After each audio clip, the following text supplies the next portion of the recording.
Tikus ini dihancurkan oleh robot. Melihat itu, tikus-tikus yang lain ketakutan. Lalu tikus-tikus mati itu dikumpulkan di depan rumah si kakek. Saat sedang ngopi, si kakek melihat tikus masuk ke dalam gudangnya. Si kakek langsung masuk ke dalam gudangnya dan membawa pistol. Dia melihat jejak kaki tikus. Ketika melihat ke belakang, ia langsung menembak tikus sampai mati. Tiba-tiba para tikus muncul dan menembakkan anak panah. Melihat itu, si kakek langsung lari ketakutan, lalu langsung meminta pertolongan. Sekarang gudang si kakek dikuasai tikus. Akhirnya, jika kalian sayang kedua orang tua kalian, jangan lupa like, komen, dan subscribe.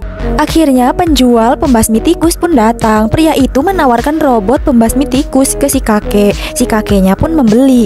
Robot ini mempunyai capit besar yang canggih. Lalu robot itu masuk dalam gudang dan langsung membasmi para tikus dan dikumpulkan di depan rumah si kakek. Si kakek pun masuk ke dalam gudang. Ternyata para tikus sedang berperang dengan sang robot miliknya. Terlihat suhu pemuda itu mulai turun seperti es lagi. Agar tubuh ia menjadi hangat kembali, ia mencoba mengelabui gadis itu agar bisa ikut berkencan dengannya. Lalu gadis itu merasa ingin. Namun ia segera diselamatkan temannya mereka. Mereka harus cepat-cepat pergi dari tempat itu karena monster itu sudah mulai mengamuk. Mereka langsung mencari jalan keluar.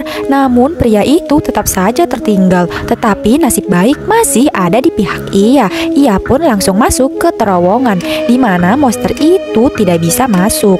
Namun ternyata monster itu mengetahui jalan lain agar bisa memangsa mereka. Mereka akhirnya berjalan dan akhirnya menemukan kereta kayu dan yakin pasti di ujung sana ada jalan keluar. Tetapi tiba-tiba monster itu sudah ada di depan mereka. Lalu mereka mendorong kereta itu dan segera menaiki kereta itu. Monster itu masih mengejar mereka yang kini sedang melaju kencang. Mereka ingat bahwasanya mereka membawa bom, lalu mereka melemparkannya ke monster. Mereka kira monster itu sudah mati, ternyata ia membelokkan arah dan tiba-tiba muncul di depan mereka.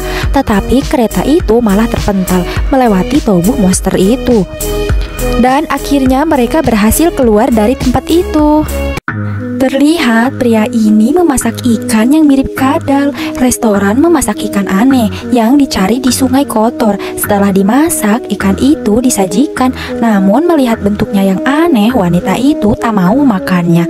Tapi pria itu memakan ikannya dengan sangat lahap. Sebelum lanjut, jika kalian sayang kedua orang tua kalian, jangan lupa like, comment, and subscribe. Lalu melihat tulang ikan itu yang sangat aneh, pria itu mencoba merakit tulang itu dan menjadikan sebuah pistol dan menodongkannya ke wanita itu. Tak lama pelayan pun datang dan mencoba menembakkannya, namun ternyata berhasil. Pelayan itu sangat marah dan mencoba menebas pistol itu, namun gadis itu malah menyiram ia dengan sop panas. Pria itu kembali menembak pelayan itu, lalu pelayan itu mati. Pria itu minta ampun karena itu hanya percobaan saja. Guys, ngeri banget. Terlihat mereka mengendap-endap saat di dekat monster raksasa. Monster ini tidak akan menyadari ada manusia jika mereka tidak menatap mata monster itu.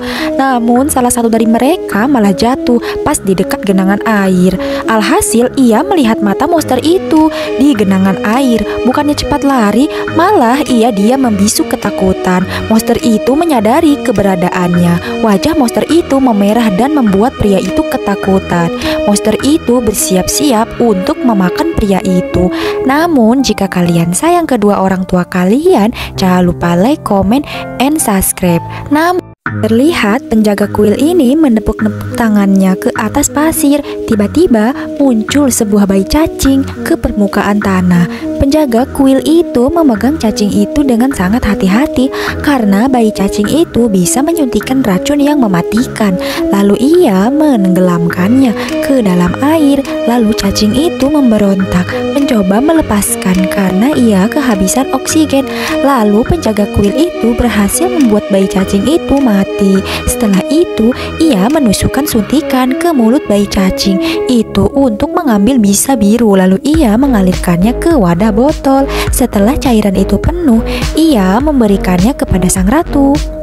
Terlihat gadis ini namun sayangnya keganasan ular tidak bisa dihindari, mereka pun habis dimangsa ular.